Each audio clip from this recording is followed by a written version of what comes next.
Espaço jovem, jovens no coração de Deus. Te adorar é o que sustenta-me de pé. Eu não vou perder a guerra.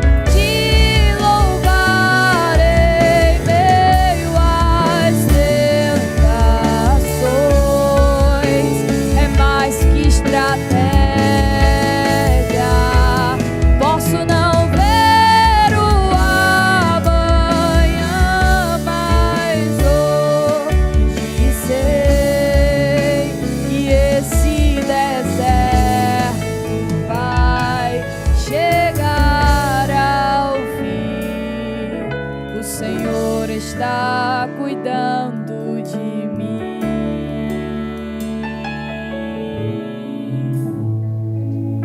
Amém. A paz do Senhor a você que acompanha a programação da Rede Brasil de Comunicação. Sejam muito bem-vindos a mais um programa Espaço Jovem. E hoje vamos conversar sobre um assunto muito importante. E aproveitando, quero lembrar você de chamar os seus amigos, os colegas da igreja, do cursinho, do trabalho, para assistirem a este programa tão especial. Estamos também pelas redes sociais. Você pode compartilhar o link do nosso programa. Curta e se inscreve se ainda não é inscrito no YouTube Rede Brasil Oficial. É isso aí, hoje nós falaremos sobre o seguinte tema, finalizando ciclos. Para falar deste assunto tão importante, nós recebemos hoje o presbítero Rafael Ferraz e o diácono Silas Marinho. A paz do Senhor, presbítero Rafael. Presbítero André, paz do Senhor, irmã Camila, paz do Senhor, diácono Silas, a todos, a paz do Senhor. Um prazer estar aqui e a gente poder tratar desse assunto que é tão pertinente e necessário para os nossos dias, né? Perfeitamente. Diácono Silas, paz do Senhor. Pai do Senhor, presbítero André, Pai do Senhor, presbítero Rafael, irmã Camila. Para nós é um prazer muito grande estar aqui para discutir esse tema tão importante para nós. Amém, glória a Deus. O presbítero Rafael Ferraz, coordenador ali da área 52, Congregação Paulo Pontezinha. Isso, né? Pontezinha e as demais, né? Pontezinha 3, Curcurana, Guruji, Terramar, Guruji 1 e 2. Ali é a área Amém. 52, onde o nosso pastor tem colocado ele para ajudar lá. Amém, glória a Deus. Diácono Silas coopera ali na área 34, né? É dirigente da Escola Dominical, é isso, Diácono? Em Rua da União. Amém. Cooperamos com o nosso pastor lá em Rua da União e congregamos lá em Jardim Piedade 1. Amém, glória a Deus. E no louvor nós contamos aí com a presença da cantora Alícia Vitória e os músicos lá de Chão de Alegria. Paz do Senhor, irmã Alícia. Paz do Senhor, presbítero. Amém. Paz do Senhor, músicos. Amém. Amém. Mais forte, amém? Amém. Amém, agora foi. Muito bem. E na arquibancada, né, interagindo com a gente aí, estão os jovens de lá da área 14. Onde estão os jovens da área 14? Amém. Já queremos estender a nossa saudação ao evangelista Linaldo Ramos, né, servo de Deus, que coordena a área 14. E os jovens de lá da filial ou do setor, né, em Sirinhaém. Onde estão os jovens de lá de Sirinhaém? Mais forte, gente. Amém. Agora sim, pois estendemos também a nossa saudação, não é, ao pastor Samuel Albuquerque, não é, e a todos os irmãos de lá de Sirinhaém. Estão animados? Sim. Amém? Prepare, glória a Deus. Prepare. E já dando início à nossa conversa, presbítero Rafael, que a gente começa a introduzir esse tema que realmente é um tema que me deixou com sentidos aguçados. O que a Bíblia nos ensina em relação aos ciclos da vida? Como é que a gente pode introduzir essa conversa aqui? Direto assim. Direto, né? Eu acho que é o seguinte, né? A Bíblia, a palavra de Deus, ela deixa a gente muito consciente de que o próprio Deus, quando esteve criando tudo, ele criou tudo com o começo e com o final, mostrando que tudo tem um início e tem um fim. Por exemplo, ele quando criou, na criação do universo, ele colocou o dia e colocou a noite. E ele tem o seu período, né? Tem o seu trajeto, vamos dizer assim. Então, ele se inicia para nós, né? 6 horas da manhã e se encerra às 6 horas da noite. E aí começa um novo ciclo. Então, é muito prático quando a gente começa a entender as coisas pela visão do que a Bíblia ensina, não é? A Bíblia ensina que Deus criou tudo com o projeto de começar e terminar, inclusive a nossa vida também. Ele deu um tempo para início e um tempo para o final. Então, dentro desse tempo que eu não tenho deixando isso bem claro, que eu não tenho como comandá-lo, como regê-lo, como...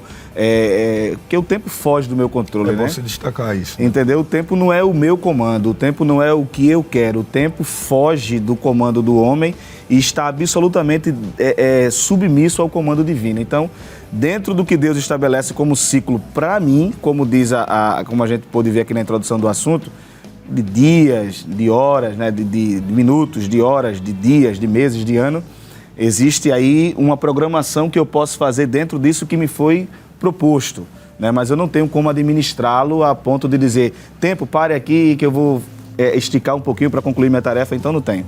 Então a Bíblia ensina que tudo tem sim, o seu começo e o seu fim, a gente só tem que entender isso com muita facilidade, né? É verdade, Diácono Silas, professor Rafael, Eclesiastes 3:1 fala muito disso, né? Há um tempo para todo propósito debaixo do céu, né? Exatamente, e é interessante, complementando o que o presbítero falou, que embora a gente viva no tempo, nós não temos domínio do tempo, não é?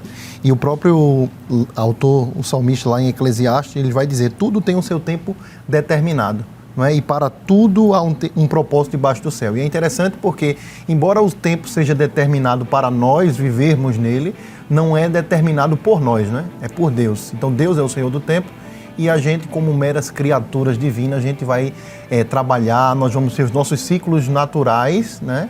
Porém subordinados à vontade soberana de Deus. Aí, só para a gente concluir essa questão do que a Bíblia fala sobre o tempo, eu não tenho como determinar, né, comandar, reger o tempo. Mas eu tenho como moldá-lo, eu tenho como usar ele do jeito, né, que Deus... utilizar ele da forma correta, né, eu tenho como administrar esse tempo que Deus me deu, e entendendo que ele, independente da fase, vai ter o seu começo. Isso é muito importante, porque alguém pode estar em casa olhando assim, dizendo, ora, se eu não tenho controle do tempo, então eu vou deixar acontecer, né? Deixar tudo... Aí é justamente o problema, né, presbítero André? Porque é o seguinte, eu não tenho como dizer assim, não, eu vou querer que o dia pare quando eu tiver alguma coisa pendente para concluir, eu quero que ele se encerre aqui até que eu conclua essa missão. Não tenho como fazer isso. Mas eu tenho como me programar, porque, por exemplo, eu sei que o meu dia começa, as minhas atividades começam de 6 horas da manhã e se findarão às 6 horas da noite. Então eu tenho 12 horas para executar aquilo que é possível que eu execute. Então o meu ciclo de trabalho, de estudo, seja lá de qual for a atividade que eu vá desenvolver, ela tem uma hora de início e uma hora de término. E eu só tenho que estar submisso a esse tempo aí, que eu não tenho como esticá-lo, né? Se eu tivesse uma cordinha, você assim, não, vou botar aí, em vez de 12 horas, botar 14, botar 16, não tenho. E às vezes era bom que acontecesse assim, né? Pra a gente fica desejando, a gente. Exatamente. Mas aí Deus é tão perfeito, porque se a gente faz isso, a gente vai viver submisso, a gente vai viver escravo, a gente vai ser uma pessoa que não tinha organização de vida, que não tinha programação, tudo, né? Não teria uma vida organizada. Então Deus disse assim, eu vou dar limites, né? Os ciclos é justamente isso, são limites para que a gente trabalhe dentro dos limites que Deus colocou e tudo concorra perfeitamente bem. Verdade. E Eclesiastes diz, né? Há o tempo determinado para cada coisa, né? Tempo de nascer, tempo de morrer, tempo de chorar, tempo de sorrir. Toda a nossa vida é regida por tempos, né? Exato. Existem tempos determinados para cada coisa. E me diga uma coisa, em relação à juventude, quais os desafios que a juventude enfrenta? Como preparar a nossa mente para isso, diácono? Eu acredito que, primeiro de tudo, a gente deve ter a consciência, não é, que nós estamos vivendo num ciclo, não é?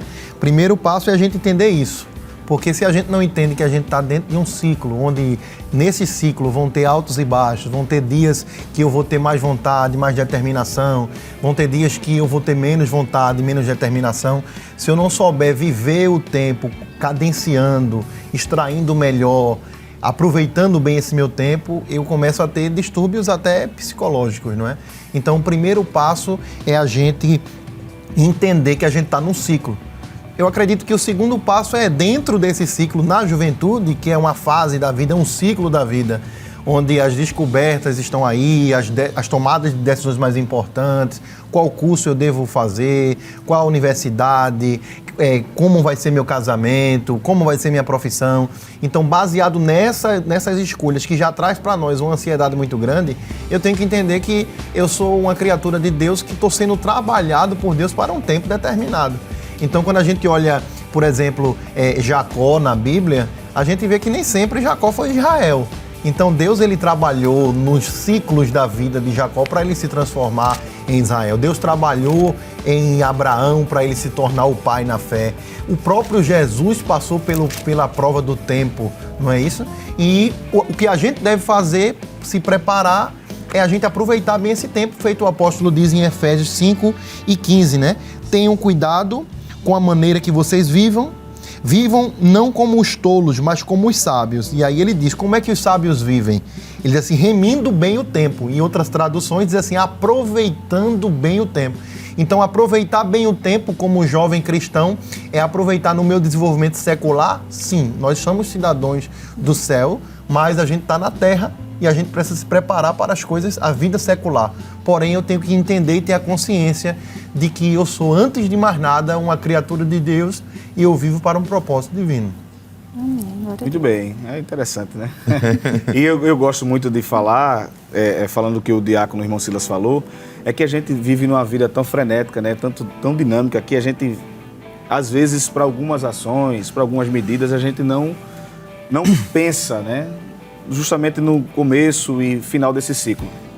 E eu gosto muito de um versículo, Provérbios capítulo 4 e o versículo 23, diz assim, sobre tudo o que se deve guardar, guarda o teu coração, porque dele procedem as saídas da vida. Então, esse versículo ele é muito acolhedor e muito instrutivo ao mesmo tempo. Porque quando ele diz assim, sobre tudo que se deve guardar, guarda o teu coração, ele não está falando, claro, que a gente sabe daquele do coração que faz com que o sangue esteja... Não, ele está falando do meu intelecto, capacidade. Guarde a sua mente, né? Prepare a sua mente, porque dela, você com a vida, com a mente bem organizada, centralizada na palavra, todas as outras coisas na sua vida fluirão bem. Então você, com a mente focada, entendendo que tudo tem o seu tempo, como já foi muito bem dito aqui por diversas vezes por vários irmãos, a gente vai conseguir viver uma vida fora das doenças psicossomáticas, fora daquela ansiedade que hoje abrange muita gente. E eu acho que essa crise de ansiedade que se espalha por todos os lugares é justamente porque a gente não tem essa capacidade de percepção do ciclo que vai começar e que vai terminar.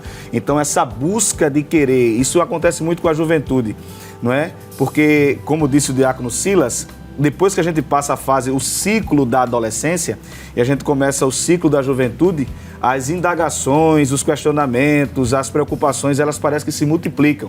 Por exemplo, como é que eu vou ser profissionalmente? Como é que eu vou ser na igreja? Como é que vai ser a minha vida como casado, como casada? Como é que vai ser a minha família? E isso traz para a mocidade, para a juventude, uma carga de emoções muito forte.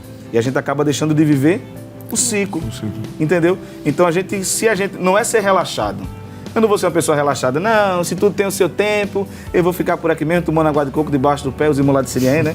Ali tem muita praia, vou ficar lá, os irmãos de Cajueiro Seco por ali, aquele negócio todo, vou ficar lá debaixo do pé de coco, tomando água de coco e aquela coisa toda, e o tempo que faça o seu papel. Negativo, negativo, negativo. A gente tem que entender que tudo tem o seu tempo, tem o seu ciclo.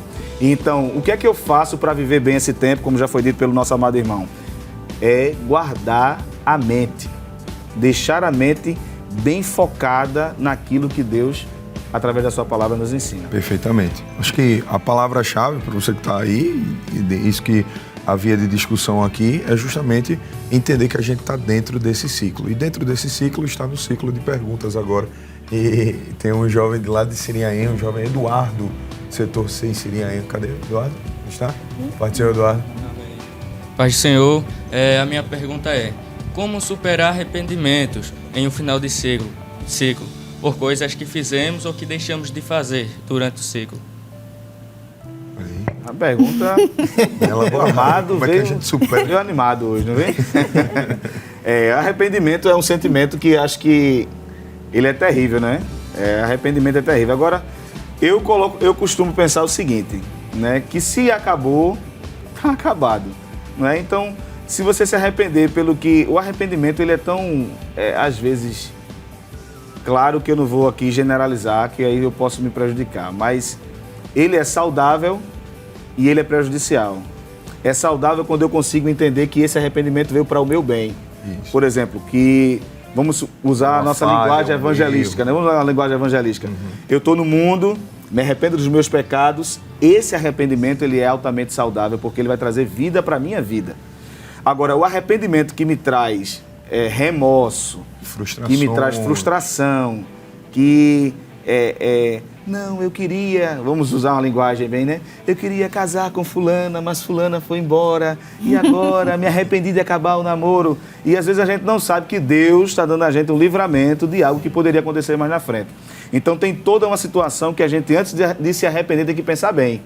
Antes de eu tomar o caminho do arrependimento, nesse caso, eu tenho que analisar direitinho. Será que Deus não está provendo algo melhor? Eu gosto muito também de usar para esse tipo de pensamento aquele texto de Romanos 12:2, para que a gente possa experimentar qual seja a boa, agradável e perfeita vontade de Deus. Então, se a gente começar também a observar essa questão da vontade de Deus como boa, perfeita e agradável, o arrependimento vai passar aí bem perceptível e a gente vai conseguir contornar a situação e voltar à vida à sua normalidade no mais rápido possível. Também eu concordo plenamente com o que o nosso presbítero falou e apenas complementando também, a gente também não pode botar tudo na conta de Deus, né? Às vezes nós tomamos decisões, escolhas que não são as mais acertadas e aí vem o arrependimento, né? É interessante porque depois que o arrependimento ele vem quando o tempo já passou, então não tem mais muita coisa o que se fazer, a não ser extrair daquilo que foi feito um aprendizado. Então, principalmente na juventude, tudo é aprendizado, não é? Então, quando a gente se arrepende de algo que aconteceu, não saiu da maneira como a gente esperava que acontecesse, eu acredito que a melhor estratégia, primeiramente, como nosso presbítero pontuou, e também a gente observar que tudo a gente consegue extrair uma lição. Tudo a gente consegue amadurecer, tudo a gente consegue aprender para que os erros que foram cometidos não tornem a ser cometidos novamente. E a história é cíclica, né? Até um historiador conhecido, um pai da história, ele fala que a história é cíclica, então a história se repete. Então, os erros que aconteceram, às vezes, na adolescência, poderão acontecer de novo na juventude, se eu não tiver a maturidade para aprender com aquilo que aconteceu e se o arrependimento ele não for de fato arrependimento. Porque o arrependimento ele é uma mudança, é uma metanoia, né? A mudança da mente. Então, se de fato aconteceu algo que eu me arrependi, eu não vou tornar a fazê-lo. Acho que a gente precisa, como o presbítero Rafael bem elencou, perceber as diferenças de arrependimento. O que é de fato um arrependimento saudável, né? Sim. E o que seria aquele arrependimento por mera frustração. Exato. Às vezes uma coisa que era para eu ter feito de uma maneira, aí eu peguei e não fiz daquele jeito, e aí fica aquele, talvez porque eu não fiz como eu deveria ter feito, Exato. e aí... Né? E aí, essa questão que, pontuado pelo diácono Silas pelo senhor, é o seguinte, por exemplo, eu disse algo que não queria dizer, vamos supor, né? E eu tenho como reparar mais isso? Quem é sanguíneo, né? Colérico, assim. Isso aí você está falando Funciona de mim, não. né? Então a gente tem que entender que, por exemplo, eu me arrependo, claro, ali do que eu disse, mas eu não tenho como resolver mais porque o tempo já foi. Perfeito. Então eu preciso olhar para isso com maturidade, com equilíbrio e não repetir mais, como disse o amado irmão aqui, essa falha novamente. Porque a questão do ciclo é tão interessante que quando a gente é criança, como disse o apóstolo Paulo, a gente procede como criança. Então, tudo que está dentro do período de infância, de criança, é tolerável. Está tolerável ali que está dentro do período dela. Acrescenta. Você mudou o ciclo de criança para adolescente, adolescente até a juventude. Tudo que acontece da forma normal dentro desse período, está perdoado porque está dentro do período. Agora, aí se eu já sou um adolescente, né, 15, 16 anos, e eu repito uma falha de criança, né, então já começa a entender de que esse ciclo já passou porque a cobrança vai ser outra. E quando eu fico jovem, quando eu me torno um jovem, e eu repito os erros de criança e de adolescente, então aí já não é questão de se arrepender, é questão de você parar, recentralizar a vida e dizer assim, eu não tenho mais 15 anos. Eu não tenho mais 16 anos, já tenho 18, já tenho 20, 21 anos. Então agora eu tenho que me comportar como uma pessoa que estou vivendo o ciclo da juventude. E esse ciclo da juventude traz os seus encargos, as suas responsabilidades. E aí, quando eu sou criança, o meu pai vai lá, eu mesmo tenho 3 meninas, graças a Deus, e quando elas fazem alguma coisa que são crianças, eu tenho que tomar as dores e defender, e etc, etc, etc. Na adolescência eu já divido a responsabilidade. Aí, ó, tu fizesse isso aqui, eu vou te ajudar até aqui. Na juventude, você tem que dizer à pessoa de forma muito, muito clara de que as ações dela são de total responsabilidade dela. Perfeito. Então, não repita mais, né? E é interessante isso, só concluindo aqui a resposta, é interessante a importância, a gente vê a importância de uma preparação, de uma fundamentação nos ciclos determinados. Porque se durante os ciclos, como o nosso presbítero falou, durante o ciclo da infância não teve um ensinamento, durante o ciclo da adolescência também não teve uma mínima cobrança, durante a juventude eu vou ter um jovem com distúrbios sociais até. Correto. Porque não vai existir um parâmetro moral para aquele jovem seguir. No mínimo, ele não entende como é que se relaciona. Não vai ter sanção nenhuma nele. Ele não vai. Para ele é tudo normal, é tudo natural. Tá tudo liberado. Entendeu? Tá tudo liberado, exatamente. Como diz o salmista, né? Como purificará Exato. o jovem o seu caminho, né? Observando. Conforme a tua palavra. Conforme Esse a palavra. era o meu próximo versículo. Paulo diz, né? É verdade. Mas é muito bom. Tem muita pergunta aqui. Vamos para Maiara, da área 14. Senhor, Maiara. Amém, Pai do Senhor. A minha pergunta é o seguinte: a gente percebe que ciclos, elas trazem experiência para a nossa vida, mas qual é a melhor ação que eu poderia tomar quando o ciclo está chegando ao fim? Eu acredito. Eu posso começar dessa vez? Fica à vontade, meu amado. Eu acredito que depende do ciclo, não é? Se a gente for olhar, por exemplo, no quesito secular, eu acredito que, por exemplo, a juventude, a fase ali está terminando o ensino médio. Eu acho que é interessante a gente fazer recapitular aquilo que foi vivido, aquilo que foi aprendido, fazer alguns ajustes. Um exemplo, um ciclo no trabalho, que a gente vai falar mais adiante, mas a gente... É aquele ditado, né? Sempre é importante deixar as portas abertas. Então, o ciclo vai se encerrando e eu tenho que deixar as coisas organizadas. Por quê?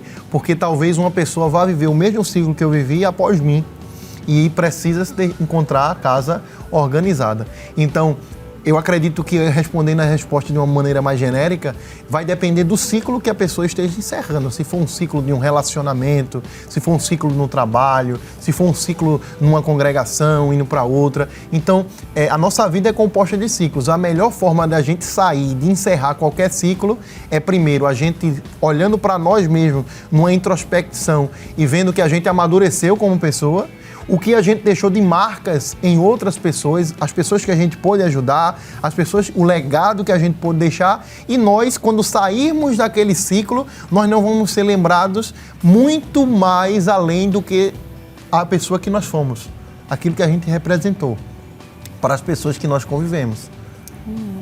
Exato. E a Bíblia, como a gente, tudo de crente é com Bíblia, né? Claro que é a palavra de Deus. Deus, ele é tão correto, né? Deus é a perfeição. E aí a gente tem como exemplo vários homens da Bíblia, né? Vários jovens, servos de Deus da Bíblia. E os ciclos de Deus em todos eles são altamente pedagógicos. São altamente pedagógicos. Deus, ele não permite que ninguém passe por nenhuma fase sem que possa extrair daquela fase ali uma lição, um ensinamento. Deus disse assim a Abraão: Abraão, eu vou fazer de você uma grande nação. Agora, a nação que eu vou extrair daí é uma nação que vai passar um período bem difícil. O Senhor disse cerca de 400 anos, aí foi 430 anos mais ou menos.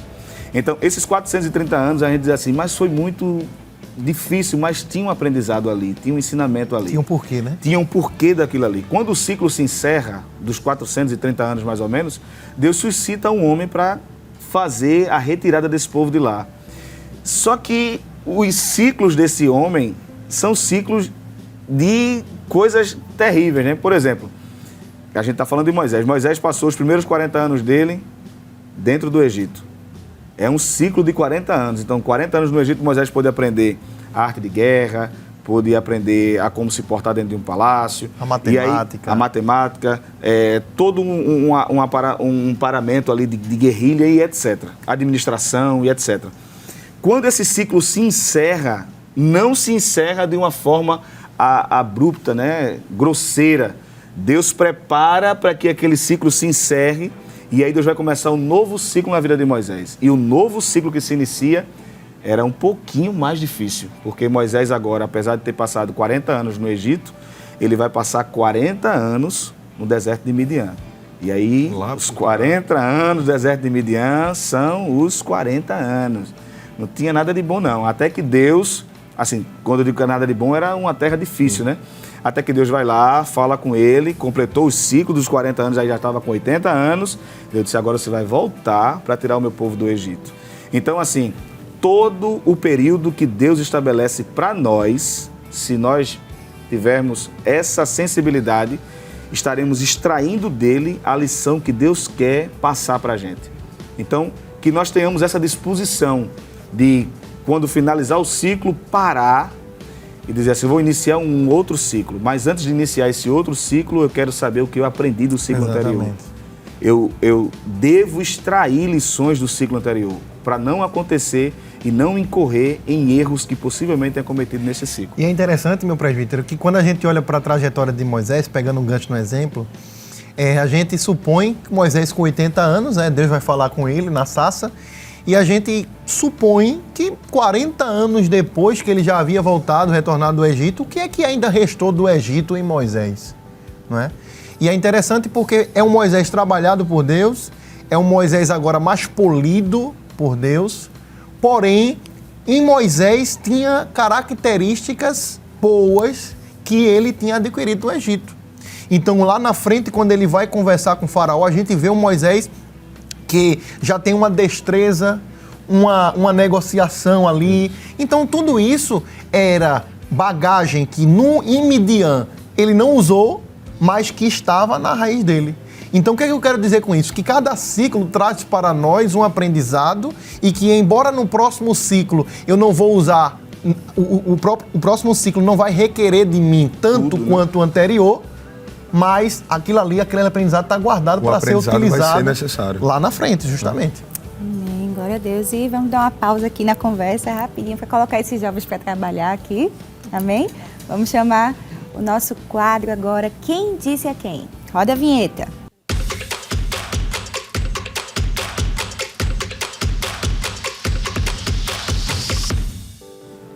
Nesse quadro, nós diremos o trecho de algum diálogo da Bíblia e os jovens tentarão identificar quem foi que disse a quem nessa passagem.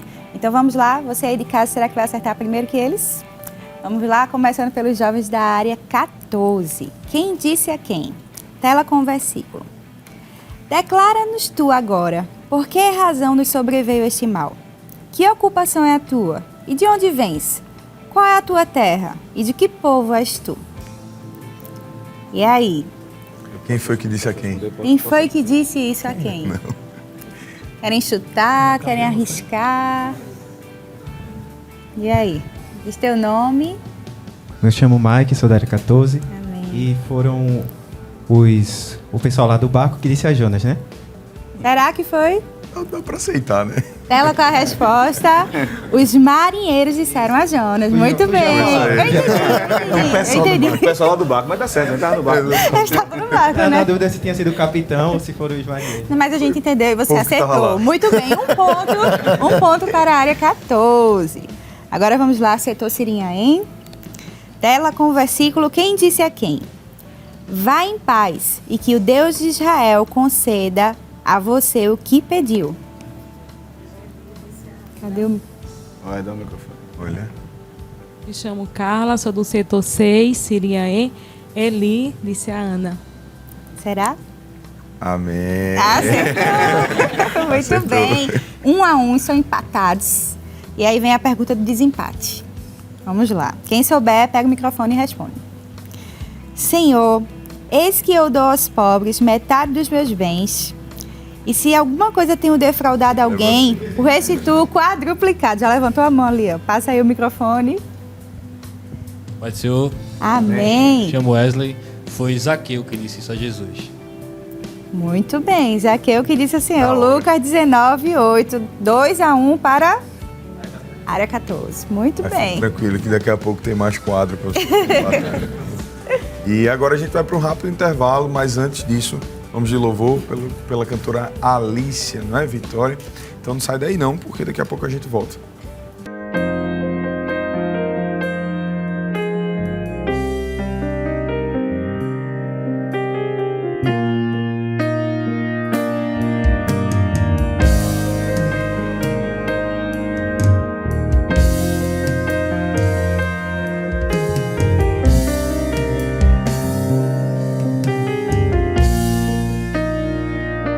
O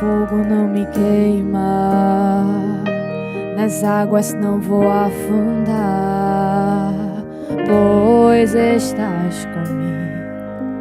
Eu não estou sozinho, eu estou guardado no esconderijo, pois estás comigo. Não estou sozinho. Não temer porque se eu estou guardado por quem nunca perdeu batalha, seu nome é Jeová Jireh, irás prover de novo. Creio em ti, haja o que houver, venha o que vier, irás prover de novo. Eu creio em ti, eu não vivo do que vejo, vivo do que creio, irás prover de novo. Eu creio em ti. A tempestade e o vento forte não vão roubar a minha fé em ti, meu Deus. A tempestade e o vento forte não vão roubar a minha fé em ti, meu Deus. A tempestade e o vento forte não vão roubar a minha fé em ti, meu Deus. A tempestade e o vento forte não vão roubar a minha fé em ti, meu Deus. Em ti, meu Deus. Em ti, meu Deus. Em ti, meu Deus. É isso aí, estamos de volta com um tema, um bate-papo extremamente importante, muito legal. Você sabia que também pode encontrar o Espaço Jovem em um formato de podcast? Assina aí agora o RBC Oficial nas melhores plataformas digitais, como o Google Podcasts e o Spotify. É isso aí, hoje estamos conversando sobre o tema Finalizando Ciclos. Para falar deste assunto, estamos recebendo hoje o presbítero Rafael Ferraz e o diácono Silas Marinho. E já voltando à nossa conversa, presbítero, como devemos deixar um bom testemunho na nossa trajetória acadêmica? Amém. Essa pergunta, né, a gente conversar aqui nos bastidores, que ela é bastante interessante pelo seguinte fato. Nós estamos vivendo uma sociedade líquida, né? Uma sociedade que tudo é moldável, tudo é adaptável. Mas essa semana, no domingo passado, nós estivemos estudando a lição que fala sobre as convicções da vida cristã. Então, o ciclo de formação acadêmica, ele é altamente necessário. Todo jovem que pode, que tem esse desejo, invista na sua carreira acadêmica para que a sua vida profissional seja muito bem sucedida. Agora, eu não posso permitir que o meio que eu vou estar sendo inserido mude aquilo que eu sou. Então, as minhas convicções, elas devem estar acima daquilo que vai ser ensinado na escola. Convicções cristãs, por exemplo. E a gente tem essa dificuldade hoje, porque tudo as pessoas tentam justificar. Não, irmão Rafael, eu estou assim porque a faculdade me deixou assim, eu estou assim porque a universidade me deixou assim. E, na verdade, essa vida moldada ao que a universidade, a faculdade, ela, de certa forma, implica ou quer que a gente seja, é a falta de entendimento, às vezes, uma falta de compreensão do que realmente eu sou. Então, eu tenho que entender que eu estou iniciando um ciclo na universidade, mas esse ciclo tem dia e hora para terminar. E ele não pode roubar de mim minha identidade. Ele não pode roubar de mim o que eu sou. Ele não pode fazer com que, não, eu entrei na universidade e agora eu vou cortar o cabelo igual o pessoal da maioria da classe corta. Eu entrei na universidade e agora vou usar a roupa que a maioria da classe usa. Vou frequentar os lugares. Não, na sexta-feira tem aquela noite e a aula termina mais cedo, vai todo mundo Social. com um barzinho. Calorado. Aquele negócio, aquela calorada, aquele negócio todo. E lá, e o crente que quando estava na igreja, línguas estranhas, aquele poder tremendo, e de repente permite que este ciclo que iniciou com tanto esforço, com tanto esmero, com tanto estudo, com tanto pedido de oração, Jesus, E me Deus ajuda. abrindo as portas. Exatamente. Aí fica no ciclo de oração, Jesus, eu quero entrar na universidade, eu quero passar na federal, eu quero passar na católica, eu quero entrar, eu quero fazer medicina, quero fazer direito, filosofia, psicologia, sei lá qual é o desejo do coração. Aí Jesus vai lá, misericordioso, permite, entre. Quando o camarada entra, presbítero André, diácono Silas e os demais que estão aqui, parece que se esqueceu de tudo, não é? Porque não teve a maturidade suficiente para entender que um ciclo estava encerrando, um novo estava começando, mas que este novo ciclo que se começa tem dia para terminar. E é interessante essa questão porque o meio que eu vivo, ele não pode determinar quem eu sou. Da seguinte maneira, se a gente for dizer, não, irmão Rafael, o meio me obrigou a ser assim. Então a gente tem que desconstruir a Bíblia. Porque Daniel é o maior exemplo disso, né? Daniel foi tirado de um contexto totalmente agradável, hospitaleiro, convívio familiar, de amigos, etc. Sua terra, sua cultura. Exatamente. Tinha aquilo que a gente falou no bloco anterior, da formação dos pais, dos ensinamentos, do que aprendeu. E Daniel foi inserido com os seus amigos em um contexto totalmente o avesso do que ele tinha saído. Mas o texto diz no capítulo 1, versículo 8, que Daniel assentou no seu coração. O assentar diz assim, eu tenho as minhas convicções. Propósito. E este ciclo aqui, ele vai terminar. Então, se ele vai terminar, eu não posso mudar com o ciclo que se iniciou. Eu tenho que manter o meu padrão, o meu perfil. E ele disse, eu não vou me contaminar, eu vou me manter. Então, irmã Camila, essa pergunta da senhora é bastante interessante, porque a gente tem vários exemplos, não é? Eu tenho que colocar na minha mente isso. A universidade começa, vai passar. Isso. E eu vou continuar. Eu não posso perder a minha identidade nesse período. Eu não posso deixar de mostrar quem de fato eu sou, entendeu? E isso é um problema, justamente voltando à minha fala lá no começo, dessa sociedade líquida, dessa sociedade que não se sustenta, dessa sociedade que tudo é relativo, que nada é absoluto, que querem relativizar até a Bíblia, não é? Uma sociedade que quer ressignificar, reescrever, dar um sentido àquilo que é insubstituível e imutável, que é a palavra de Deus.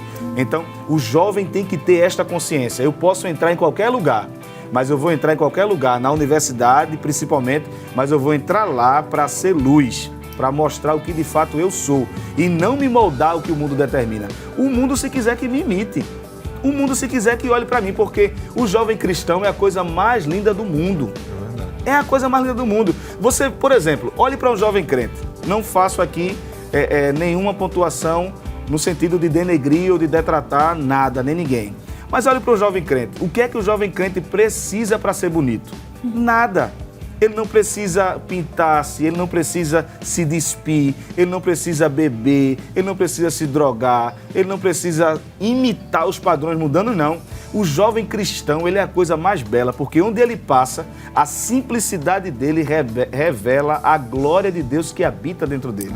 Então, não tenho necessidade de, porque entrei na universidade, me adaptar ao que a universidade quer que eu seja. Conformar, não. né? Exatamente. Então, a universidade que olhe para mim e diga assim, rapaz, na sala entrou uma jovem crente. Entrou um jovem crente. E eu estava conversando com a minha esposa outro dia, e ela trabalha num ambiente lá, numa empresa, e a conversa entre as amigas dela, dizendo que uma das amigas dela disse assim, a melhor forma que uma pessoa tem de evangelizar é justamente com o seu comportamento. Então, eu estou iniciando o ciclo da universidade, você que está começando agora, em casa, ou você que me escuta pela rede social, entenda isso, você que é crente. Pode entrar em qualquer universidade do mundo e seja o melhor aluno da sua sala, da sua classe. Mas não esqueça nunca do que você é. Você é crente, você é servo de Deus e entenda que este ciclo que iniciou tem dia e hora para acabar. E é interessante que, apenas complementando, né, o que o nosso presbítero bem falou, em Mateus capítulo 7 está dois textos, né, dois versículos ali que sintetiza muito bem a resposta dessa pergunta. Primeiro, como é que eu faço para mostrar a diferença em uma universidade, fazendo tudo o que o nosso presbítero já apontou, mas Jesus ele deixa claro, lá em Mateus capítulo 7, que... capítulo 7, versículo 16, Jesus diz o seguinte, que a árvore será conhecida pelos seus frutos. Então, quando a gente olha, por exemplo, para o servo de Saul, que olha para Davi e diz assim, olha, ele é um menino de boa aparência, de gentil presença, homem de guerra, sisudo de palavras, e o Senhor é com ele, não era porque Davi andava com a Bíblia embaixo do braço, não era porque Davi andava com o cartão de membro da Assembleia de Deus. Não, Davi, ele tinha um brilho do Espírito Santo.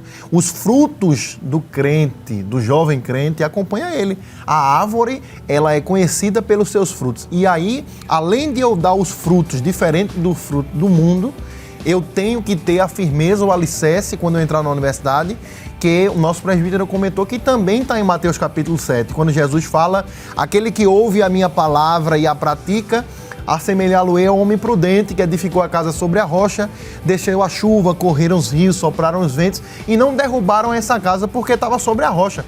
E eu costumo dizer que a chuva, o vento, os rios são as intempéries que vêm na vida de todo crente. E essa intempérie chega, e principalmente na juventude, e principalmente dentro da universidade, eu posso falar com propriedade. E se o crente não tiver alicerçado na rocha, que é Cristo e é a palavra, aí cai, a casa cai. Né? E assim, só uma observação, quando a gente fala na questão de eu me posicionar como crente, eu não estou falando aqui de antissocialismo, de forma nenhuma. Sim. Eu não estou dizendo que um crente vai chegar na universidade e dizer, não, eu sou crente, sou um delegado, não falo com ninguém e empino o nariz. Não. Você é uma pessoa sociável, que foi criada para viver em sociedade. Agora, você não pode permitir que as pessoas que não vivem a fé que você vive, que não tem o conhecimento de Deus que você tem, determinem as regras na sua vida. O que está acontecendo muito. Me permita aí, eu sei que não foge um pouquinho do contexto do programa, mas a gente vê a grande influência que a mídia tem sobre a sociedade de uma forma geral, em especial sobre a juventude, que é só um artista qualquer aí, às vezes insignificante, assim, que aparece, aqueles artistas meteóricos que aparecem de dia e desaparecem de noite. Ele lançou um corte de cabelo. Meu amigo, me ajude. Parece que no outro dia vira uma febre, não, porque fulano cortou, tem que cortar igual a ele. Aí fulano, massa de manobra, né? É massa de manobra. A gente acaba perdendo aquilo que a gente tem, que foi dito pelo nosso irmão Silas. A solidez da base. A solidez da base. Então, quando a base é muito bem feita, pode correr rio, pode correr vento, pode vir tempestade, pode vir o que vier. Eu sou Daniel. Eu me mantenho inabalável. Eu sei o que eu quero. E é interessante que a universidade não é um ciclo inicial na vida de um jovem cristão. Não é? É um ciclo dentro do ciclo. É um ciclo dentro do ciclo. Exato. E além do mais, é um ciclo, voltamos para o que foi debatido no tópico, no primeiro bloco. A maturidade, não é? Uma casa, ela não é construída pelo telhado, não é? A casa, ela primeiro lança a fundação. Então, onde é que está dentro de mim a minha crença? Está na fundação. Está na base, está no princípio. A universidade é algo que vem depois. Então eu não posso permitir que a universidade, que é o telhado da minha casa, que é aquilo que vai dar a beleza, o fechamento, eu não posso permitir que isso fira o rudimento, o que mantém o alicerce. Ou que destrua tudo. Ou que destrua tudo. Exatamente. Não tem como eu construir um telhado visando minha casa ficar mais bela e aí eu abrir mão do fundamento que foi lançado, que é a minha fé. E a conversa está fluindo aqui, mas tem pergunta. Eles estão a fim de perguntas perguntar. abençoadas. Área 14, jovem Wesley. Cadê o Wesley? Pai do Senhor. Amém. A minha pergunta é, a respeito dos ciclos, muito se fala que quando a gente termina um ciclo e a negação atrapalha muito a caminhada de alguém. Mas como é que eu posso saber que eu estou pronto para iniciar um ciclo? Seja na igreja, seja na vida secular. Fica à vontade. Você quer falar primeiro? Não, fica à vontade. Não, eu complemento. Eu acredito que, na verdade, é algo automático. Né? Você não fica sem ciclo. Você termina um e começa outro automaticamente. É interessante porque, assim, às vezes você sai de um emprego e demora um tempo para conseguir outro emprego, mas não quer dizer que você ficou sem um ciclo ali. Não é? Você terminou um ciclo. Embora aquele ciclo tenha terminado de uma maneira dolorosa, não como você imaginou, mas automaticamente você tem que ter uma visão, uma perspectiva da sua vida, e é muito interessante porque a nossa fé nos ajuda muito nisso, e está a nossa diferença para as pessoas que não têm um firmamento, uma fé em Deus, é que a gente consegue ver uma perspectiva da vida que o mundo não vê, não é? Então a gente tem uma maneira diferente de enxergar algo que se encerrou, algo que foi até mesmo trágico que aconteceu. A gente tem a nossa fé inabalável. A gente tem a nossa perspectiva que Deus ele rege todo o universo, que Deus ele permite as coisas acontecerem para que, se a gente estiver no centro da vontade de Deus, a gente possa, feito o presbítero citou Paulo, a gente possa usufruir da boa, perfeita e agradável vontade de Deus.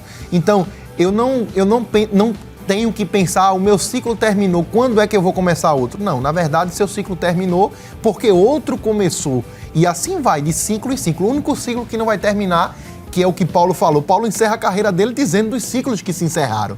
Paulo diz o seguinte: combati o bom combate, ou seja, eu não vou combater mais. Por quê? Porque a guerra fica na terra. Acabei a carreira, por quê? Porque o diploma fica na parede. E guardei a fé.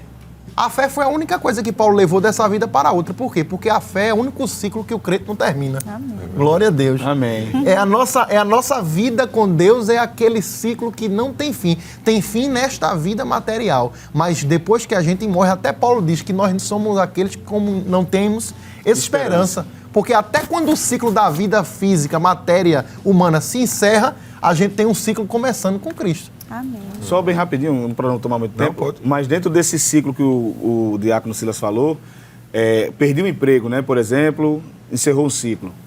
Aí eu vou começar o ciclo agora da busca do emprego. Só que até começar o ciclo do outro emprego novamente, enquanto eu estou na busca desse, eu tenho como reorganizar as ideias, né? Perfeitamente. E aí eu pensar, por exemplo, o que foi que eu fiz de errado no emprego anterior?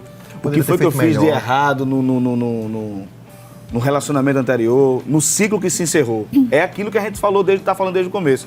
É a questão do aprendizado, da pedagogia de cada ciclo, do que esse ciclo está se propondo a me ensinar. E eu não posso negar esse aprendizado de forma nenhuma. Como relacionamento também. Tudo é assim. Amoroso, tá? Quando a gente fala, exatamente. Quando a gente fala do ciclo, né? Por exemplo, como muito bem colocado pelo diácono Silas, encerrou o ciclo do relacionamento, por exemplo. Mas eu vou iniciar agora o ciclo da vida solteira. Então, nesse ciclo da vida solteira, eu vou analisar os pontos positivos do relacionamento anterior e os pontos negativos que eu não posso levar para o próximo relacionamento. Perfeitamente. Então, então, é por isso que eu gosto de dizer sempre que todo ciclo tem a sua lição. Não tem como apagar, não é? A gente não tem como apagar isso. Então, se eu procuro buscar esse ensinamento, colocá-lo em prática, quando eu for começar o próximo ciclo do relacionamento novamente, eu vou subir um nível de maturidade a mais. Perfeitamente. Eu vou estar um nível a mais. Então, todo encerrar de ciclo, de tempo, de tarefa, de atividade, todo ele se encerra, começa mas até que comece outro ciclo semelhante ao que eu encerrei, eu vou ter que ter um tempo aí para fazer a minha análise, para que as coisas sejam corrigidas ou sejam turbinadas, para que o próximo seja uma coisa mais fluente, mais bela, mais agradável, mais satisfatória e cumpra de fato o seu propósito. E aí, aprendendo nesse interlúdio, que também é um ciclo, né? Entre uma coisa e outra, um relacionamento e outro, ou um emprego e outro. Às vezes o desemprego ensina você a resiliência, enfim. No desemprego, né, a gente tem essa questão de, não, estou desempregado, fazer o quê? Ficar em casa, esperar o telefone tocar, porque eu já coloquei muitos currículos, tem uns peixes aí, uns amigos meus vão ligar para mim. Aí esse tempo aí é ocioso, a gente está perdendo ele. Então a gente não vai ficar esperando, feito disse o diácono lá no começo do primeiro bloco, a gente não deve jogar tudo para Deus, não é? O tempo de desemprego chegou, o que é que eu vou fazer? Eu, por exemplo, quando estava desempregado, meu avô dizia assim, enquanto descansa, carrega pedra, né? Então a gente vai procurar o que fazer, se envolver. Se capacitar. Exatamente. E nesse período aí de capacitação, de aprendizado, esse ciclo que está sendo proposto para mim nesse momento, é um ciclo de aperfeiçoamento que eu não posso negá-lo de forma nenhuma. E ainda é interessante, por quê? Porque Deus é tão bom com a gente que Ele permita que ciclos se encerrem para que outros melhores possam começar. E é interessante que tem ciclos se eu posso assim dizer, meu presbítero, tem ciclos que são preparatórios, não é? Tem estágios intermediários para a bênção definitiva. Então, às vezes, a gente não está preparado para chegar onde Deus sabe que a gente vai chegar. Aí o que é que ele faz? Ele coloca um ciclo ali no meio para que a gente possa ter uma frustração, para a gente que possa ter, às vezes, um percalço, para que a gente possa amadurecer, para que a gente possa crescer, para quando vier aquilo que é da parte de Deus completamente, a gente saiba como lidar. Não é assim? E eu, citando o meu próprio exemplo pessoal, eu encerrei a faculdade de engenharia e eu trabalhava em um lugar que era um lugar muito bom de se trabalhar, porém, com o tempo, as coisas foram ficando difíceis e aquele ciclo se fechou. Eu fiquei um pouco triste, um pouco ocioso, fui me preparar, me capacitar, né? E hoje eu dou graças a Deus porque aquele ciclo se encerrou, porque eu estou vivendo um ciclo bem maior. Então, às vezes, a gente tem que olhar com essa perspectiva. Aquele hino bem antigo que diz assim, uma porta se fecha aqui, outras portas se abrem ali. Correto. Amém. Amém. Glória a Deus. A conversa está muito boa, mas a gente vai ter que passar para eles desempatarem agora. Desempatarem não, né? Tá 2-1, né? 2-1. Tá 2-1. Olha aí, para ver se empata, né? Vamos lá? A gente vai agora para o nosso quadro, né? Para mais um quadro. Quem sou eu? Roda a vinheta.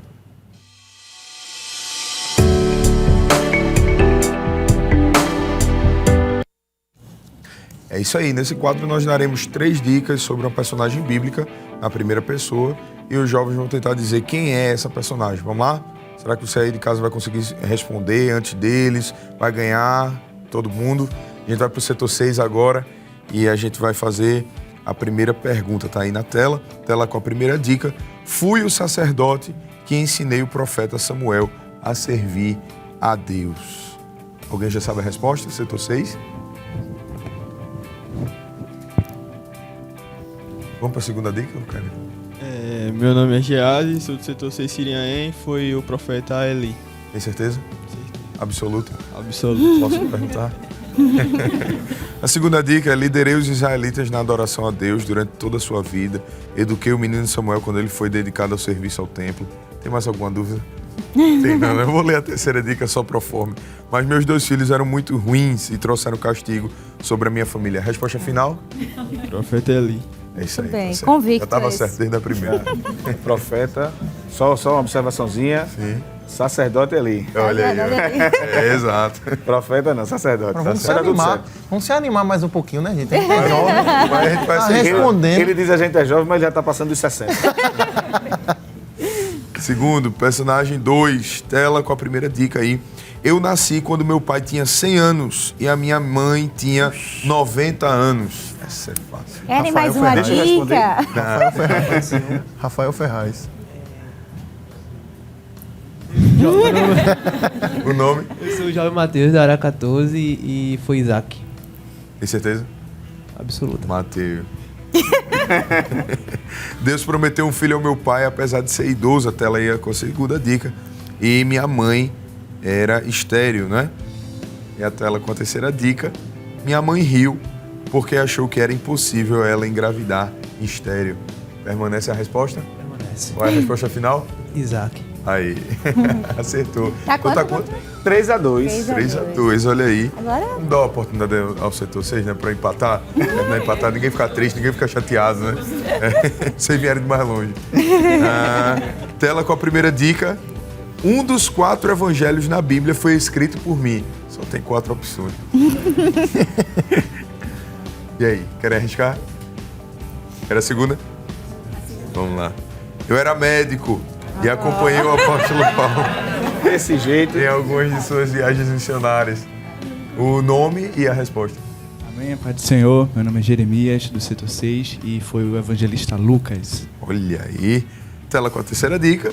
Além disso, eu também escrevi o livro de Atos dos Apóstolos. E aí, por fim, resposta final? Lucas. É isso aí, tá certo. Bom, muito bem. Aí, ó. Glória a Deus. E agora vamos ouvir mais um hino pela cantora Alicia Vitória. E logo em seguida iremos para mais um intervalo, mas não sai daí, que é bem rapidinho.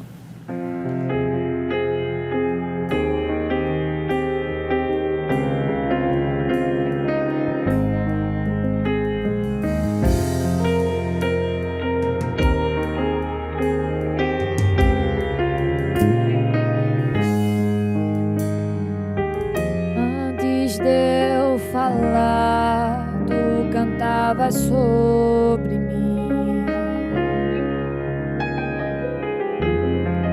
Tu tens sido tão, tão bom pra mim.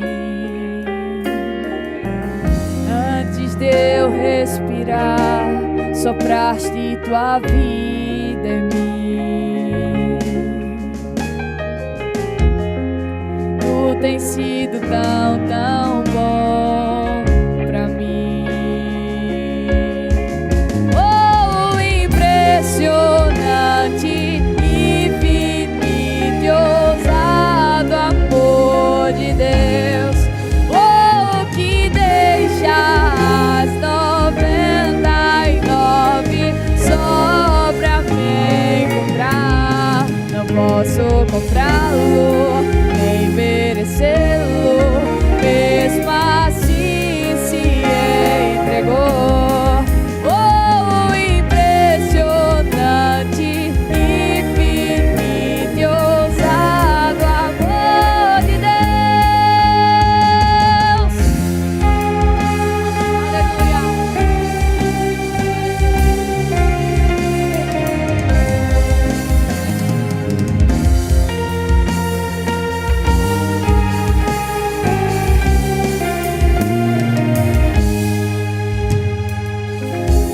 Comigo eu fui, mas tu voltou pra mim. Tu tens sido tão, tão bom pra mim. Não tinha valor, mas tu pagou por mim. Tu tens sido tão, tão bom pra mim. Oh, impressionante, infinito e ousado amor de Deus. Oh, que deixa as 99 só pra me encontrar. Não posso comprá-lo, nem merecê-lo, mesmo assim se entregou. Oh, impressionante, infinito e ousado amor de Deus. É isso aí, o Espaço Jovem está de volta e já estamos no último bloco, não é isso? A conversa tá tão boa, né? Mas ainda não acabou não, fica aí com a gente. Nós temos mais dúvidas a esclarecer, né, com os nossos convidados, o presbítero Rafael Ferraz, diácono Silas Marinho, estamos dando a honra de estar aqui neste dia. E hoje nós estaremos conversando sobre o tema Finalizando Ciclos. E dando continuidade à nossa conversa, nós já vamos aí com uma pergunta por Carla Silva, lá do setor 6. Irmã Carla, paz do Senhor. A paz do Senhor. A minha pergunta é: como saber se é hora de encerrar um ciclo? E aí? É interessante a pergunta, né? Porque não comentei nada, mas eu estava pensando nessa questão. E a gente tem o seguinte, né? Vamos aqui, como a gente está falando muito de estudar, da preparação para a vida profissional na questão acadêmica, a gente tem aquelas pessoas que são conhecidas. Antigamente, no meu tempo, né? Eu tenho 38 anos, no meu tempo ela era conhecida como CDF, né? Depois foram dar o nome de Nerd. E hoje eu não sei mais qual é o nome que dá a essas pessoas. Mas tem pessoas que são altamente dedicadas ao estudo, né? Que fica ali todo o tempo estudando, né? Terminou o ensino médio, vai para o curso técnico, começa a universidade, faz a universidade, termina, aí faz uma pós, aí começa um doutorado, começa o mestrado, começa e não quer parar mais. Todo aprendizado é válido. Tudo que a gente puder adquirir de conhecimento é muito válido. Só que eu tenho que ter o equilíbrio de entender que eu tenho outros ciclos para começar. Então, eu consegui fazer o meu mestrado, né? Então agora é hora de parar, vamos supor assim, e iniciar um novo ciclo. Porque porque muita gente usa aquela frase assim, não, só vou me casar quando eu fizer o mestrado. Aí terminou o mestrado. Agora eu vou fazer depois do mestrado. Doutorado. Terminou o doutorado, agora tem o quê? Tem o PhD, né? Aí por aí vai procurando coisa e não termina o ciclo. Só que quando eu não termino este ciclo, os outros que eram para ser iniciados vão sendo retardados. E aí tem uma série de problemas, né? Por exemplo, quando você vai nessa vida frenética de estudos, o estudo é só um exemplo, mas tem outras coisas que a gente faz também no mesmo ritmo. E aí eu deixo, às vezes, de atentar para iniciar o ciclo do relacionamento, para o casamento, de construir uma família, de estar no meu lar, de ter a minha família, e tudo isso também são ciclos que devem ser iniciados. Então, quando é que eu devo iniciar um ciclo? Eu lembro do que o irmão Silas falou no bloco anterior. É quando ter a maturidade de entender que aquele momento ali é um momento que precisa receber uma pausa, um stop, ficar em stand-by um momento, porque eu tenho que começar uma nova fase, eu tenho que iniciar uma nova fase. Então, porque, como a gente falou, a irmã Camila falou um versículo aqui, que inclusive é o versículo da minha esposa, irmã Camila, Eclesiastes capítulo 3, tudo tem o seu tempo determinado. E o texto continua e diz assim: e há tempo para todo o propósito debaixo do céu, do sol, né? Então a gente tem que entender o seguinte: eu concluí a universidade, fiz o após, fiz o mestrado, fiz o doutorado. Cheguei no doutorado, isso aí já vou estar com mais ou menos 30 anos de idade, né? Se começou tudo direitinho, mais ou menos nessa fase. A idade aqui é só para a gente ter um norte, para a gente se guiar, que essa questão independe de idade. Mas aí vamos supor que eu esteja com 30 anos. Eu tenho que casar, né? Né? Pelo amor de Deus. Então, vamos começar o ciclo do casamento. Então, vamos correr e dizer assim: Deus, agora eu já me formei, estou formado, estou com a minha vida profissional estabilizada, agora eu vou correr atrás de iniciar o ciclo do relacionamento, para casar, construir uma família, porque foi isso que Deus estabeleceu para a gente. Dentro dos ciclos que Deus estabeleceu para nós está o ciclo de construir família, não é? De ter maturidade suficiente de pausar um para iniciar outro, encerrar um para começar outro. Então, isso vai muito da questão daquilo que eu prospecto para o meu futuro, que eu imagino, que eu planejo, entendeu? Então, uma pessoa que só quer estudar, uma pessoa que só quer trabalhar, ciclos, né? Aí você vive só em função disso, e os outros não se iniciam. Eles ficam parados. E aí eu corro um risco muito grande de, quando eu vier me dar, ou ter o desejo de iniciar esses ciclos que podiam ter sido iniciados lá atrás, aí eu tenho alguns prejuízos, né? Tem algumas coisas que eu não vou conseguir mais recuperar. Então eu tenho que ter essa maturidade de entender que aí não é eu que vou dizer à senhora, irmã Carla, pare o ciclo e comece o novo ciclo. Não sou eu não tenho essa condição, né? Eu não posso interferir, porque eu não sei o que a senhora planejou para a sua vida. A senhora é que tem que entender que eu tenho hora de começar e hora de terminar, entendeu? Porque terminando um, eu tenho que iniciar outros. A vida é feita de ciclos, né?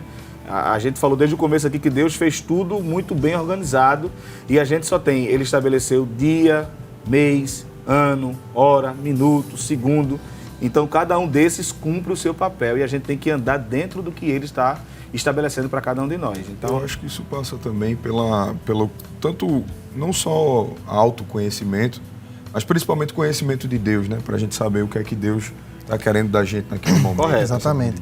E é interessante porque, pegando um gancho no que o presbítero falou, a gente tem que ter a maturidade para entender quando é que um ciclo se encerra, e existe aquele ciclo natural de se encerrar, e existe aqueles outros ciclos que não são tão naturais assim, vamos dizer. Que a gente que tem que pausar. Que a gente que tem que pausar. Por exemplo, uma faculdade é um ciclo que naturalmente ele vai se encerrar. Agora, um relacionamento, por exemplo, aí já não depende, não tem um prazo, não é para ter pelo menos um prazo de validade. Então, eu tenho que entender, eu acredito que puxando para um lado mais social da pergunta, quando é que eu devo terminar um ciclo? Eu acredito que primeiro eu tenho que estar bem com o meu psicológico, eu tenho que estar bem com a minha saúde. Não adianta eu estar vivendo algo que esteja me consumindo de uma maneira tal que eu não consiga executar o meu papel, não consiga executar, desempenhar, não consiga viver plenamente, assim dizer. E aí termina que, se eu não consigo colocar um fim nesse ciclo que está consumindo a minha saúde mental, a minha saúde psíquica, por exemplo, a gente sabe que tem muita gente aí que tem muitos trabalhos, não é? Que exercem uma pressão anormal na vida da pessoa. E às vezes essa pressão ela é tão anormal que não faz sentido a pessoa estar vivendo isso. Não é saudável, não é? E aí a gente tem que saber o melhor momento da gente pôr o pé, pôr o fim, porque senão a gente termina se prejudicando. Por outro lado, como o presbítero bem falou, tem gente que, eu quero estudar, e aí a gente esquece de outros ciclos para se começarem. Da mesma forma que eu vejo acontecer ainda mais comumente com os jovens, às vezes o jovem termina o ensino médio e ele pensa assim, eu não vou, entre aspas, gastar 5, 4 anos na universidade, eu quero começar a trabalhar para ter minha independência financeira.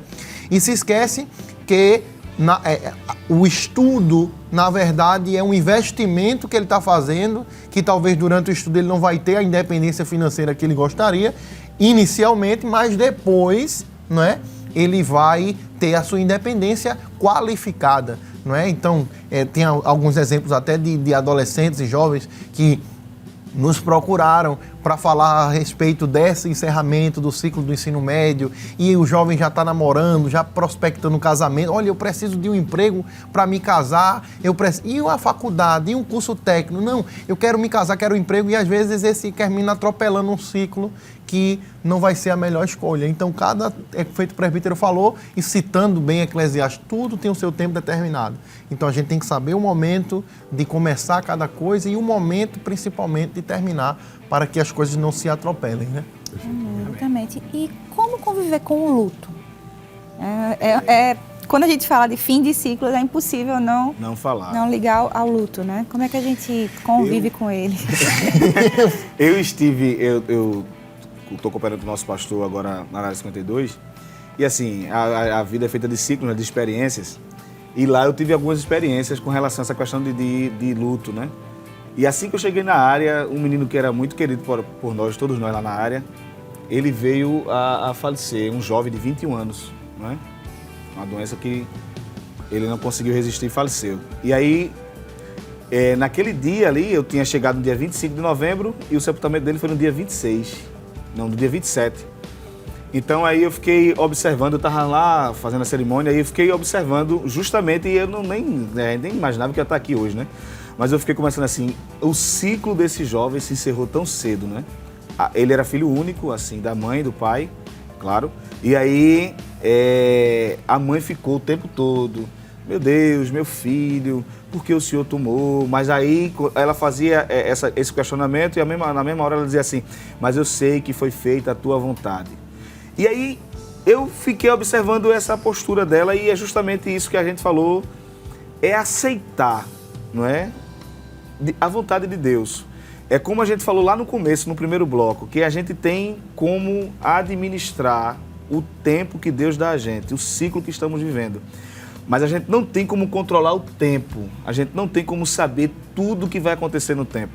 Só que a questão do luto é uma questão muito peculiar, muito particular, muito assim, porque a gente não sabe quando vai acontecer. É justamente isso. E a gente, por mais que diga assim, ninguém tá eu estou preparado. Pronto, né? Não, fulano não, tá tudo tranquilo e tal, até o dia que acontece.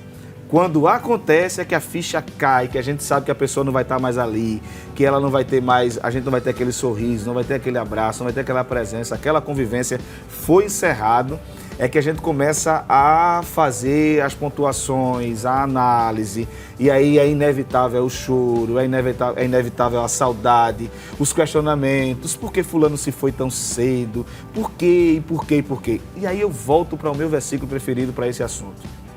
Sobre tudo que se deve guardar, guarda o teu coração.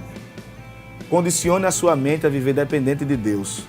Porque o apóstolo Paulo, na carta aos Tessalonicenses, disse assim, olha, não quero, porém, irmãos, que sejais ignorantes acerca dos que já dormem.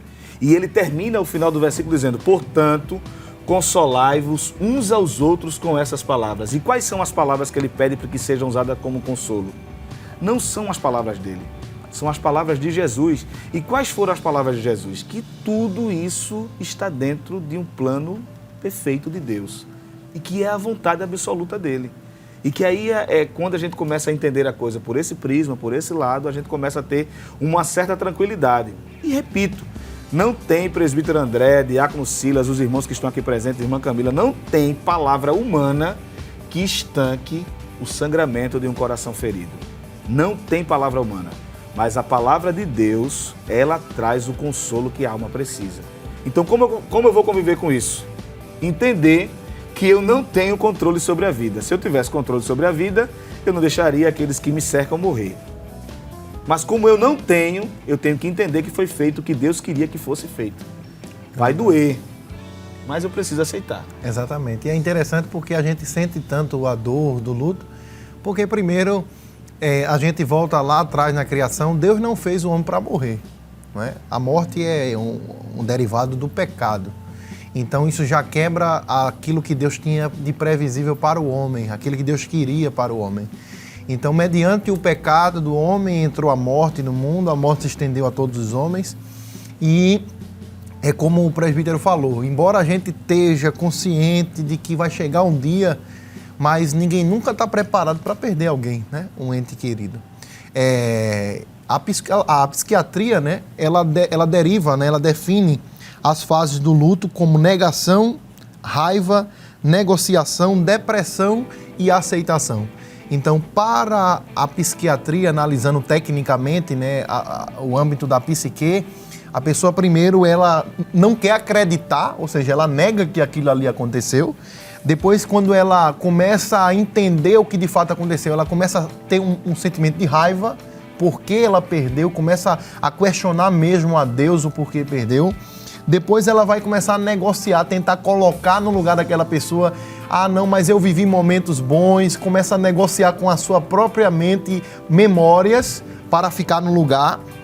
Depois ela passa por um estágio de depressão, onde a saudade vai bater mais forte.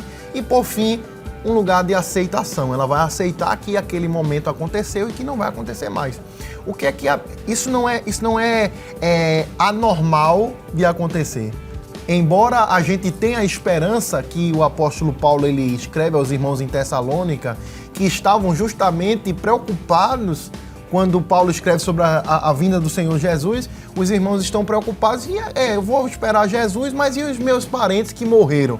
E aí ele escreve justamente para consolar e dizer assim, não, a gente não, de maneira nenhuma, a gente vai preceder aqueles que dormem, não é por quê? Porque a gente tem uma esperança viva, não é? Nós não somos como aqueles que não temos esperança. A esperança de quê? Que Jesus vai voltar, os que morreram em Cristo ressuscitarão primeiro e os que estiverem vivos serão transformados. Porém, isso não anula a nossa natureza. Embora nós tenhamos fé em Deus, embora a gente saiba que os mortos em Cristo ressuscitarão primeiro, não anula a nossa dor. Porque a gente é ser humano de carne e osso. Um exemplo é Abraão. A Bíblia fala que Abraão, lá em Gênesis 23, ele enterrou Sara e a Bíblia fala que ele chorou a morte de Sara. Então, não é errado e nem muito menos é incomum. Agora, uma coisa é verdade. Quem já teve a experiência de ir num sepultamento de um crente e no sepultamento de uma pessoa que morreu sem Jesus, sabe a diferença. O crente, ele faz um culto. Embora a gente chore, embora a gente sinta a saudade, mas a gente tem certeza que isso é um ciclo que se encerrou e daqui a pouco vai começar outro. E essa questão do ciclo, só para concluir aqui um pensamento enquanto o diácono falava, quando a gente entende justamente e vê a coisa por esse lado, que são ciclos que se começam e que se encerram de forma muito prática, a gente não atribui a culpa a ninguém. Porque existe muito aquela questão do seguinte, por que Deus fez isso? Não é? E não é uma questão de um julgamento, de denigrir, de forma nenhuma. É que é normal, por conta das emoções do ser humano, a gente querer buscar alguém que se responsabilize por aquilo ali. Sim. E como Deus é o dono da vida, geralmente a culpa recai sobre ele. Alguém vai lá dizer assim, por que o senhor fez isso? O senhor não viu que eu ia ficar assim? Por que o senhor tirou fulano agora? Mas é ciclos que se encerram e se começam. E aí volto para aquilo que eu disse antes. A gente não tem o controle da vida, a gente não sabe a hora que a gente vai morrer. Eu estou aqui agora e pode ser que no retorno para casa Jesus me chame. Exato. Mas não quero ir agora não. O senhor está comigo, né? Aí é bem interessante. Mas... Continuar. E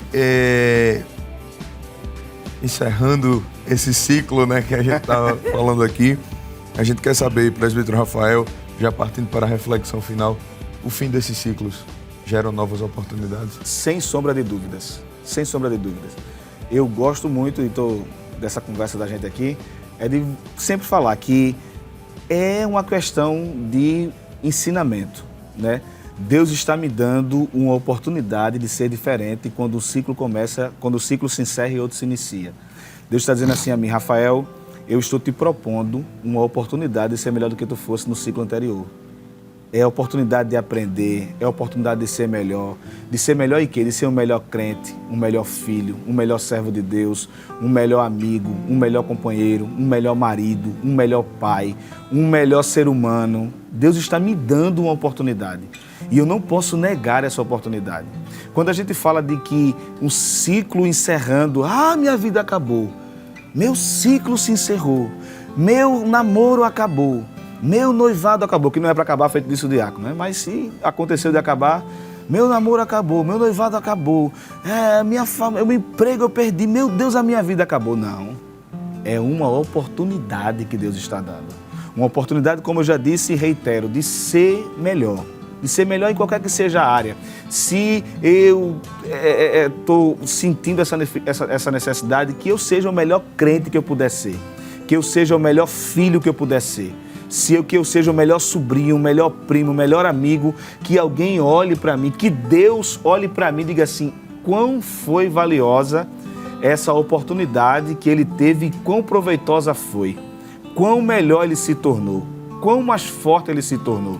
Então pegue o encerrar de um ciclo e faça dele um trunfo para fortalecimento, um trunfo para amadurecimento, um trunfo para a vida melhor. Não se faça de vítima, não se vitimize porque o ciclo se encerrou quando você não contribuiu para que isso acontecesse. Simplesmente estava no querer de Deus, simplesmente estava na vontade de Deus. Então, se Deus permitiu que encerrasse, é porque Deus tem coisa melhor para mim mais na frente.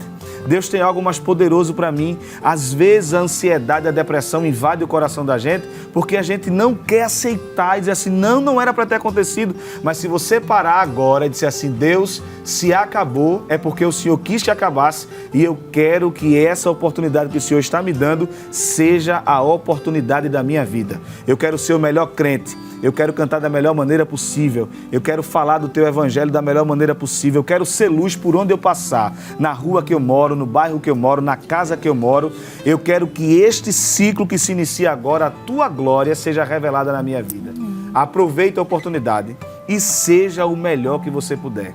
Em tudo, começando ou iniciando, não é? Seja o melhor. A gente fica muito preocupado, presbítero André e os demais irmãos aqui, é que é justamente essa questão.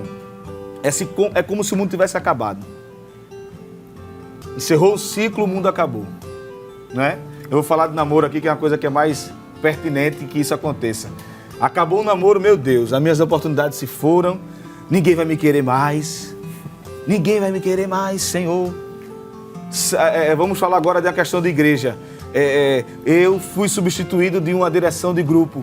Meu Deus, ninguém vai me querer mais em direção nenhuma.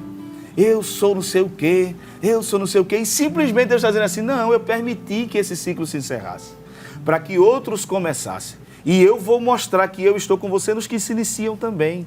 Então tenhamos esta convicção sempre: nada do que Deus tira da gente, Deus tira para castigar, Deus tira para ensinar e para dar a oportunidade de ser melhor cada vez mais. Amém. Glória a Deus. Diácono Silas, o senhor pode orar por nós? Sim, Senhor. Pai, em nome de Jesus, queremos te agradecer, Pai, neste momento, por essa oportunidade que o Senhor nos deu tão grandiosa de estarmos aqui, aprendendo mais de Ti, da Tua Palavra, obtendo mais maturidade para vivermos no tempo em que vivemos, para que a gente possa aproveitar bem o nosso tempo, feito diz o apóstolo Paulo. Deus, nos ajuda a entendermos os Teus caminhos, nos ajuda a entendermos o Teu propósito. Deus, nos ajuda a termos maturidade para enxergar que quando uma porta se fecha, outra se abre. Nos ajuda a entender, Pai, que a Tua vontade ela é soberana na vida daquele que é guiado pelo Teu Espírito. Deus, nos ajuda a ser diferente, nos ajuda a mostrar a diferença nos ciclos que se iniciarão. Nos ajuda, Pai, a propagar o Teu Evangelho nos caminhos que o Senhor tem preparado para nós. Deus, nos ajuda a sermos mais crentes.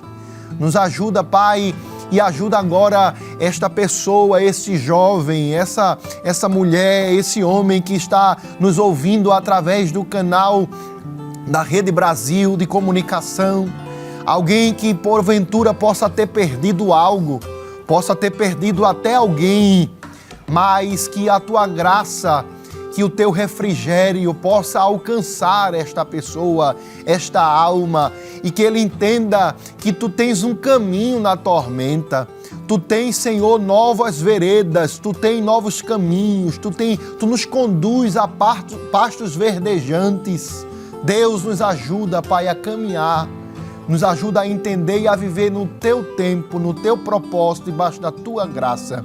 Continua, Senhor, ajudando o nosso pastor presidente, ajudando o teu servo, dando-lhe saúde, dando-lhe graça, bem como todo o ministério da tua casa, abençoando este trabalho, a Rede Brasil de Comunicação, abençoando o presbítero André, a irmã Camila, que está na apresentação deste programa.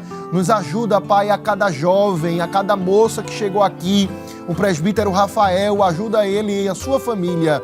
Muito obrigado por tudo, Pai. É o que te pedimos e te agradecemos em nome de Jesus.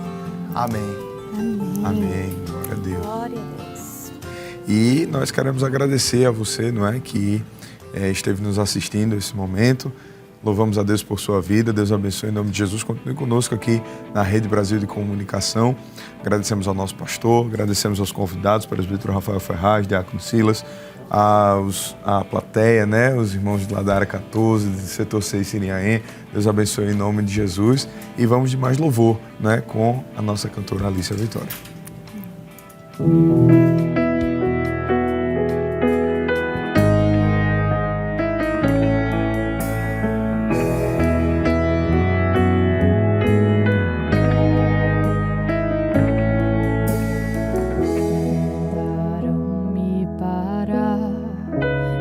Fazer desistir, mas eu não vou negar a fé que há em mim.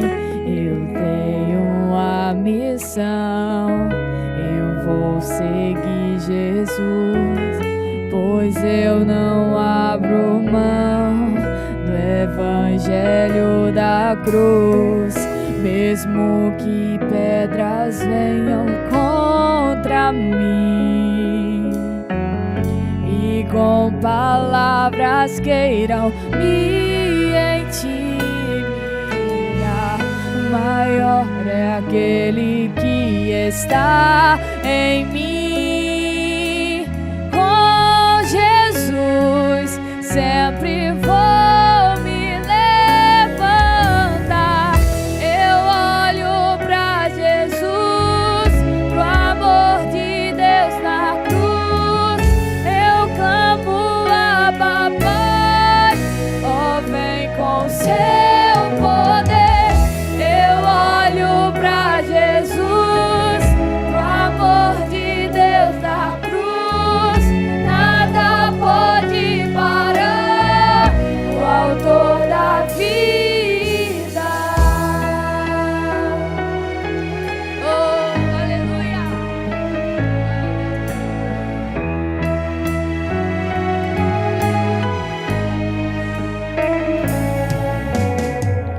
Mesmo que pedras venham contra mim e com palavras queiram me intimidar, maior é aquele que está em mim. Com Jesus sempre vou me levantar. Eu olho pra Jesus, pro amor de Deus na cruz. Eu clamo a papai, ó, vem com seu poder. Eu olho pra Jesus, pro amor de Deus na cruz. Nada pode parar o autor da vida. Pode o silêncio até pensar que Deus me abandonou,